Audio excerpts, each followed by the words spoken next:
Good afternoon, mga kauban. Nandito ako.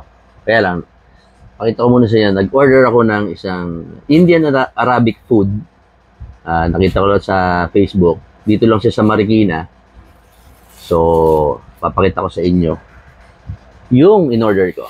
Unang-una, nag-order tayo ng aking paboritong samosa. Yan. So, andito na ako. Ito yung, nag-order ako 3 pirasong samosa. Yan. Yung samosa nila. Itong samosa na to, chicken samosa.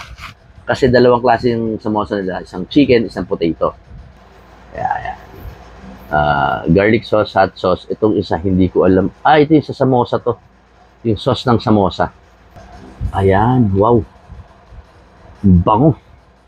Ito yung chicken biryani nila. Yun yung presentation. Yung, wow, ang dami na. Generous yung ano nila. Generous yung serving nila ng kanilang beef samosa. Beef samosa. Beef biryani. Kaya naman ang beef biryani. Ayun. Daming laman, no? Ito mga kauban yung in-order ko. So, matagal tayong hindi nagganito. No, kasi for the past 1 year na parang nawalan tayo ng ganang kumain. Hindi ko alam kung bakit. Parang hindi na ako masyadong hindi katulad dati na nag pa ako, semi mukbang, no. Saka malakas kumain talaga. Dinner sa gabi, 3 times. Ngayon, hindi na eh. Pero ngayon, bumabalik na. Nakakabalik na tayo sa ganung kain ulit. Yan o. Siyempre, dadamihan natin. Sarap ba dami? Sarap.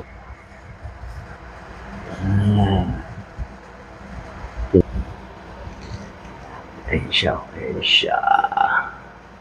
Mag-focus sa chicken. Makapal, di ba? So, let's do this.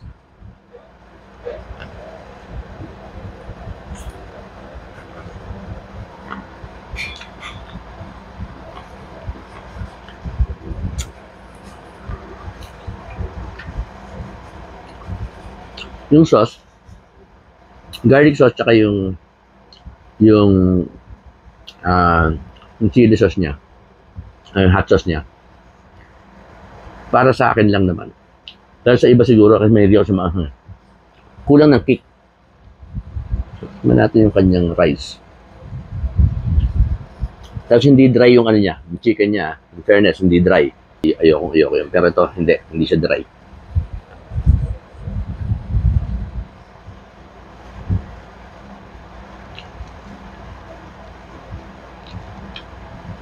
Sakto yung spiciness nung biryani rice niya. Yeah. So, tayo ko.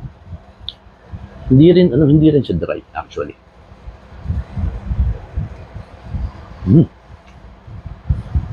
Pasok sa akin yung itong biryani nila. No? Kung makikita nyo, may sauce kasi. Pero yung loob, pakita kasi yung loob. Yung loob niya, hindi dry. Diba? May nalaglag. Kaya mo na, mamaya na yan.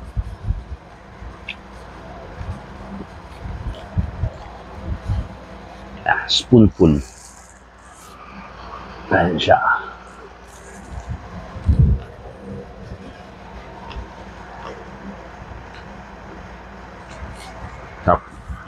Masarap siya. Hindi biro kasi alam niyo naman dati yung mga dati kong food review, sinasabi ko talaga pag hindi masarap eh. So syempre baka mamaya may makapanood, di ba? Sabi niya masarap, hindi naman pala masarap. Well, iba-iba tayong taste, no? Para sa akin, pag talaga hindi ko gusto, na na yung lasa ko sa chicken. Pero malasa rin yung chicken nila.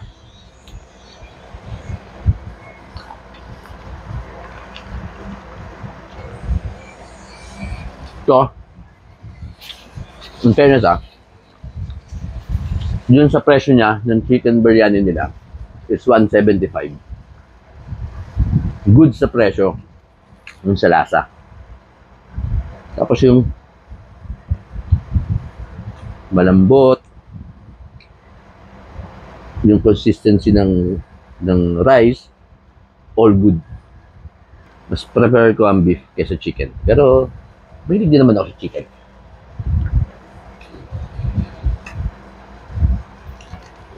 Hindi kalimutan to, pigaan na natin to.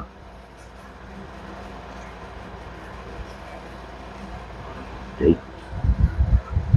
The beef itself muna.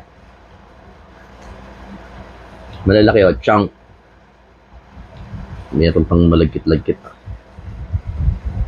Malalaki yung nila. Yung mga nakalagay na beef. Oo, malalaki nga. Generous yung yung beef nila. Ito naman 210 sa beef biryani nila. Pero hindi ko pa alam ang lasa. Tingnan natin. Malambot Malambot siya.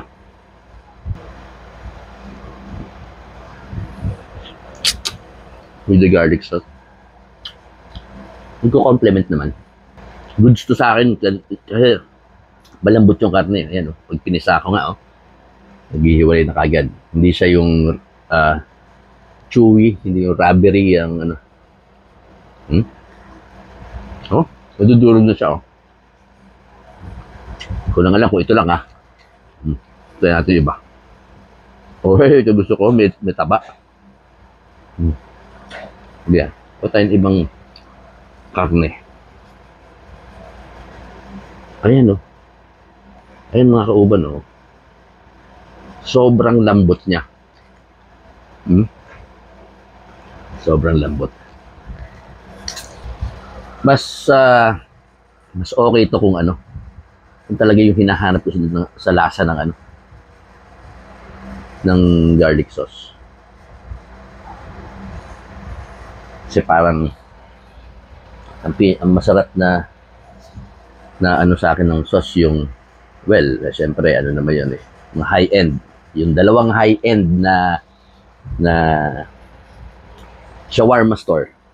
Alam nyo na yun. Si letter B at saka si letter UM. Alam nyo na yun. Hulaan nyo.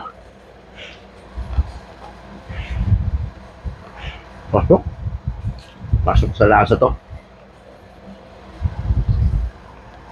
Sayang, dapat pa rin in-order ko na rin yung ibang nasa menu nila. Pero ito pa lang, okay na to. Kumbaga, sulit ka na rin sa presyo, sa lasa. Sulit ka na rin. Wait lang. Naman tayo sa samosa. Pero masarap Buksan natin yung samosa nila kung ano makikita sa loob. Kung ito ba'y babalat bunga lang. Hindi siya tipid.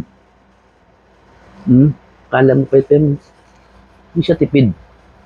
Hindi siya tipid.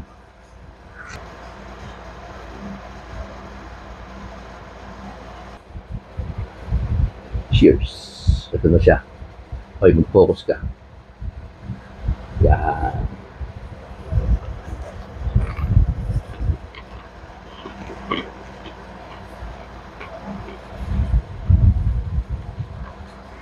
Yung sauce ng samosa, ito yung gusto ko, yung hindi masyado maasim. Tama-tama. Ang sarap ng chicken. Ang sarap ng sorry. Ang sarap ng laman ng chicken. Ang sarap. Hindi sobrang alat. Hindi matabang. Medyo peppery. Pero okay lang, pasok sa akin yun. Hindi ko alam sa inyo. Sarap. Uulit ako rito. Ang daming laman, Ang daming laman. Masarap to. Good job, Big Mommies. Nalagay ko pala dito. Yan. Nandito yung page nila. Kung gusto yung mag-order, page nila, yung number nila nandyan. Ayan, yan. Yung, tingnan nyo na lang sa yung menu, hindi ko nilalagay dyan. Basta ito yung page nila. Yan ang page nila. Sulit to. Kakain muna ako. Sarap niya ito. Ang sarap ng samosa. Hindi ko niya expect ko. Parang ano, yung laman niya, yung maintindihan parang kima na walang sauce. Parang walang sauce. Yung parang ano niya, yung oil. Pero masarap Parang hindi nakakaumay yung pinaka-bread niya. Tsaka itong chicken, balik tayo sa chicken. Hindi kasi dry kaya okay sa akin. Pero kung dry to, out.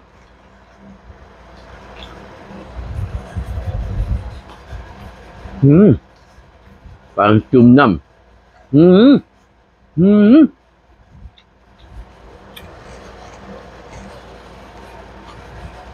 Sobrang lambot din yung chicken. Ang galing. Galing nyo, congratulations, Big Mamis.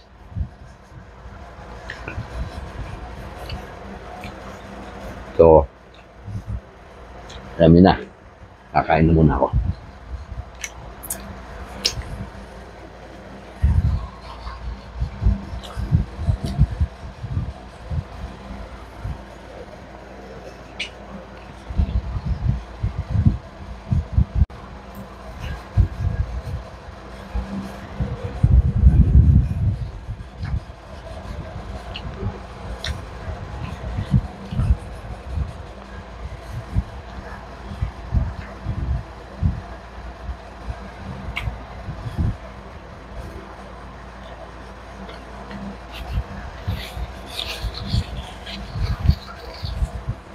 Hindi siya mauubos ngayon.